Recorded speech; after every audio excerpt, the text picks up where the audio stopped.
The Women in IT Awards are really important because it gives women in the industry an opportunity to showcase their experience and successes, which otherwise they may not have an opportunity to do. So I think it's really valuable to have these opportunities to do that. In the last couple of years, the conversation around women, particularly in the industry, has changed massively, and events like this have been crucial in being catalysts for that change, enhancing the visibility of women role models. I think events like this are important because fundamentally we work in an industry that still has not enough women in there.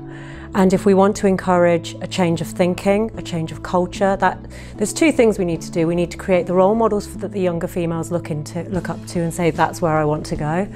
And the second of all is you need to create a culture that when you get the diversity into the organisation, the culture that is there ensures that they stay and that they move up through the organisation. And I think it's really, really important to recognise, therefore, and get these role models called out so that you know, the younger talent that we're all so desperately working with to sort of say, come and work for us, they see it and they say that that's somewhere that I want to go and work and this is something that I can do. I think events like the Women in IT Awards are really important. It gives an opportunity for organisations to really take a look at the women in their organisations and recognise them for the value that they're adding.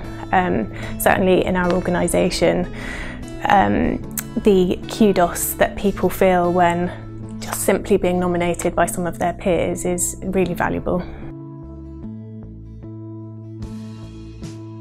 It is obviously incredibly helpful to have good managers and good sponsors and good mentors, but in my experience, women who feel passionately about anything, even something small within their own organisations, can always find the space to make a difference. Absolutely, it can't just be sort of at the awards that these people get recognised. So I think, you know, within, you know, day-to-day life and, you know, in the working environment, you know, it's really important for, you know, women especially, you know, not just to sort of sit behind a closed door, but to, you know, speak both upwards and downwards in an organisation. So, you know, not be frightened to, you know, speak up to peers, but also to, you know, form a network across the organisation. This is the one thing I say time and time again to the young people that I mentor, that mentoring and becoming a role model starts from within. You don't need a title, you don't need to be senior. This is about looking around, seeing something and just getting involved.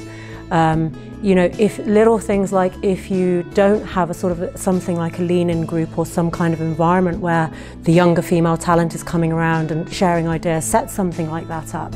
There are ways that you can get involved from a grassroots right up to a leadership level. I think there are many ways in which women can become role models for others.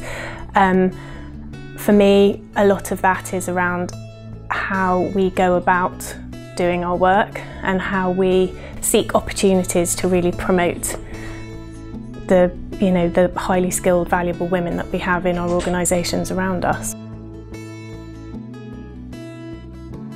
It's proven that, you know, having a diverse range of talent actually makes, you know, a company more successful and more attractive to, you know, employees wanting to join that organisation.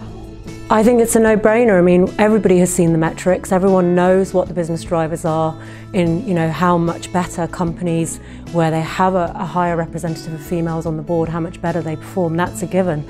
But this is about having, you know, we have this role to play from a societal perspective.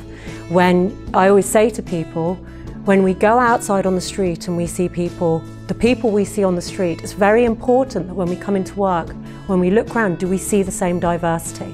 And if we don't, then we need to do something to address that. This is an imperative that is bigger than business. I think in terms of the business value of diversity, it's a no-brainer really. I think as an organisation, any business, there is great value in having as diverse a group of people working on something as the customer base is that you're looking to deliver something for. And so it just makes complete sense. And in my experience, it also creates a much more rewarding working environment too.